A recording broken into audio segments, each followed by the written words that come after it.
कई लोग आपके कंधों पर बंदूक रखकर चलाएं और एक दूसरे राजनीतिक दल पर प्रतिक्रिया लेते हुए एक दूसरे को नीचे गिराने का प्रयास करें, लेकिन फंस तो आप ही गए ना। भले आपके इन शब्द से जरा सोचिए, जो मजदूर यहाँ से नौकरी करने के लिए जाते हैं, जिनके पास बिहार में कोई चारा नहीं है, जबकि बाढ़ सुखाड़ से ये ग्रसित होते हैं और दूसरे राज्य में जाते हैं नौकरी करने के लिए, और जो इतने दिन से वहाँ बसे हुए हैं, जिनके मकान बना लिया है, उन लोगों पर क्या असर हुआ?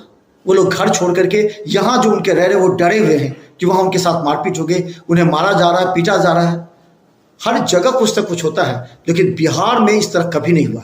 बिहार में बाहर से जो भी आए हैं उनको यहाँ सम्मान मिला, कभी भी ऐसा आपने नहीं सुना होगा। महाराष्ट्र में आपने सुना होगा बिहारियों के साथ अत्याचार हुए, कहीं अलग जगह सुना होगा, लेकिन बिहार में जो बाहर के रह रहे हैं उनके साथ कभी भी अत्याचार नहीं हुई तो सरकार, कोई भी सरकार रही हो, उन्होंने एक्शन लिया है।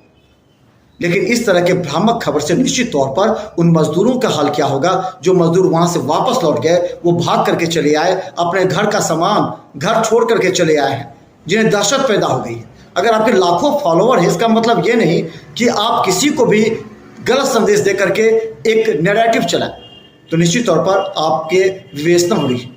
और अब बता दें, अब भले आपके वीडियो वायरल हो रहे हैं, रोते हुए वीडियो वायरल हो रहे हैं, आपके 3-3 बैंक खाते को फ्रीज कर दिया है, जो बिहार की आर्थिक अपराध इकाई है वो कार्य कर रही है, पूछताछ कर रही है।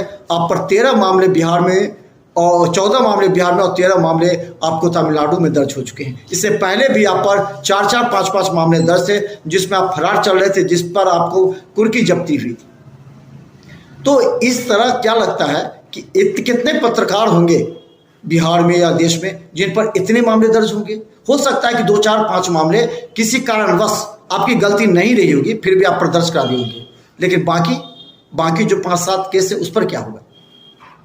तो निश्चित तौर पर आपने एक पत्रकारिता के नाम पर यूट्यूब चला करके जो आपने सहानुभूति बतौने का प्रयास किया, कहीं ना कहीं उसमें नकारात्मक चीज सब झलक रहा है, और इससे पत्रकारिता जगत काफी मर्माहत है।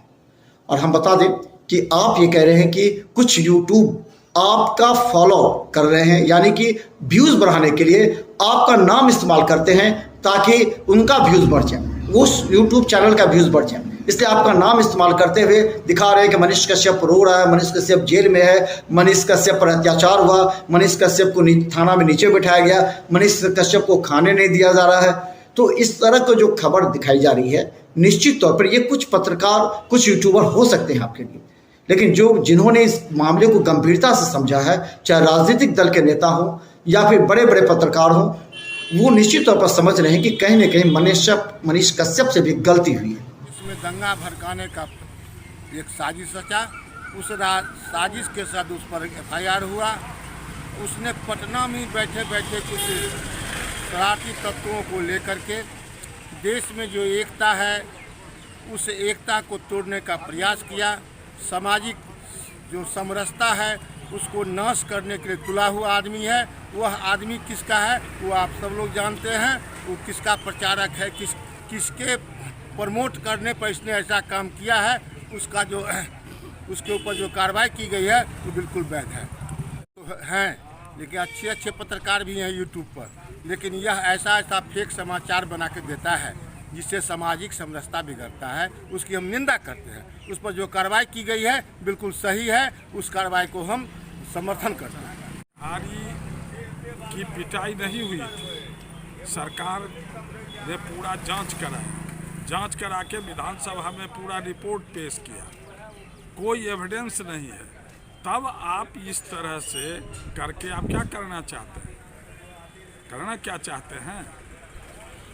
देश का विभाजन, अनुचित बातों को, ये सब बात एक प्लान्ड तरीका से हो रही है, इसलिए वो गिरफ्तारी जायज है। क्या यूट्यूब लोग भी हैं, बुरे लोग भी हैं, लेकिन वो कोई फैक्ट्स को कहते हैं तो दैट इज गुड, लेकिन जब उसके माध्यम से अनुचित काम करते हैं, हर अनुचित काम करने वालों पर कार्रवाई होना चाहिए। ये पत्रकार सड़क छाप नहीं हो सकता और सड़क छाप कभी पत्रकार नहीं हो सकता। इसका आप नाम ले रहे हैं, इनके पूरे कारगुजारियों का यदि बेहतर तरीक़ा से जांच हो। ये केवल यूट्यूब पर वीडियो इसलिए बनाते हैं लोग कि आज आपकी एक छोटी बड़ी कमजोरी पकड़ के एक यूट्यूब पर, फेसबुक पर, सोशल मीडिया पर वो वायरल करवाते हैं और उसके बाद फिर बैकडोर से आपको ब्लैकमेल करते हैं। ये काम ऐसे लोगों का रहा है। दूसरी बात, जिस प्रकार से इस आदमी ने पटना के जकनपुरा में एक बंद कमरा में फर्जी वीडियो बना करके और पूरे देश के अंदर यह संदेश देने का प्रयास किया कि बिहारी मजदूरों को तमिलनाडु से भगाया जा रहा है, तमिलनाडु में बिहारी मजदूरों पर हमला हो रहा है। इससे तो स्पष्ट है ना कि आप नहीं चाह रहे हो बिहार का लोग अगर कहीं रोजी और रोजगार पा रहा है तो आप चाह रहे हो कि लोग वहाँ से भागे। इससे हो गया कि बिहारी मजदूरों में एक अफवाह फैला और एक दहशत बन गया। फिर स्थानीय पुलिस, तमिलनाडु की पुलिस, बिहार की पुलिस इस पूरे मसले की जाँच की, सारी बातें स्पष्ट हो गया। तो कैसे ऐसे सुरक्षात्मक लोगों की गिरफ्तारी होती है, इसमें दिखते क्या है? क्या इसके अलावा बता दें, लालू प्रसाद यादव पर चारा घोटाला हुआ, आरोप लगे, जेल गए, मुख्यमंत्री पद छोड़ना पड़ा। पूरे बिहार में तो उस समय उनकी तूती बोलती थी, पूरे बिहार में हंगामा हुआ, सड़क जाम हुए। लेकिन फिर क्या हुआ? कानून के सामने उनको भी सरेंडर करना पड़ा और वो भी जेल में गए, कानून से लड़े। लेकिन उन्होंने कभी इस तरह नहीं कहा, किसी भी गलत शब्द का उपयोग नहीं किया। लेकिन आपके गलत शब्द के उपयोग से निश्चित तौर पर पत्रकारों में भी गुस्सा है, पत्रकारों पर भी आरोप लगे हैं, पत्रकारों को भी अब कार्य करने में काफ़ी कठिनाई हो रही है, क्योंकि उन पर भी उंगलियां उठी। आप पूरे बिहार को 23 मार्च का बंद आपके लिए किया जा रहा है। लेकिन अब सभी को सोचना होगा, क्या एक यूट्यूबर, एक ईमानदार पत्रकार के लिए आज तक कभी तो बिहार बंद नहीं हुई, आज आपके लिए क्यों हो रही है? क्या इसमें भी राजनीतिक है? इतने पत्रकार पर केस हुए, अगर पूरे बिहार का आंकड़ा दिखा दीजिए तो बता दें करीब 2000 से ज़्यादा पत्रकार को प्रखंड से लेकर के राज्य और देश में मामले दर्ज हुए, लेकिन कभी भी बड़ा बंद नहीं हुआ, बिहार बंद का आह्वान नहीं किया गया। लेकिन आप पर मनीष कश्यप बिहार बंद का आह्वान किया जाता है, क्यों? क्या आपके अंदर वो लड़ने की क्षमता नहीं है? क्या आप केस नहीं लड़ सकते? कानून के समझ कोर्ट के सामने अपनी बेगुनाही का सबूत नहीं दे सकते हैं? क्या आप दबाव डालना चाहते हैं सरकार पर? तो निश्चित तौर पर कई ऐसे गलतियां धीरे धीरे मनीष कश्यप करते जा रहे हैं, जिससे उन पर उंगलियां उठ रही हैं और उन्होंने जितने अच्छे काम किए वो सब नकारात्मक होते जा रहे हैं। ये एक राजनीतिक साजिश है। भारतीय जनता पार्टी पर भी आरोप लग रहे हैं कि मनीष कश्यप को आगे बढ़ाया जा रहा है। उनके वो फोटो वायरल हो रहे हैं जिसमें आरएसएस का ड्रेस पहने हुए हैं, जिसमें वो बीजेपी का झंडा लिए हुए हैं। तो इस पूरी तरह प्रकरण अब 23 मार्च को बिहार बंद का आह्वान किया गया है।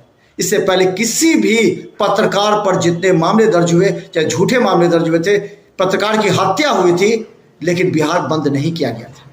लेकिन अब राजनीतिक साजिश के तहत बिहार बंद किया जा रहा है मनीष कश्यप को हीरो बनाने। क्या मनीष कश्यप मुख्यमंत्री के लायक है? क्या मनीष कश्यप के अंदर वो शब्द है, वो क्षमता है जो मुख्यमंत्री बने? क्या भारतीय जनता पार्टी अपना कैंडिडेट बना सकती है मुख्यमंत्री को? बताएं।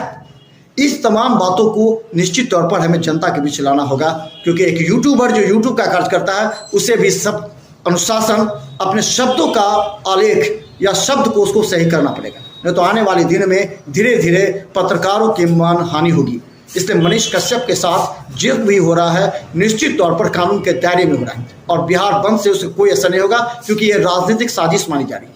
तो देखते रहिए बिहार मित्र न्यूज़। यूट्यूब पर भी सब्सक्राइब करें और GTPS सिटी केबल पर। धन्यवाद।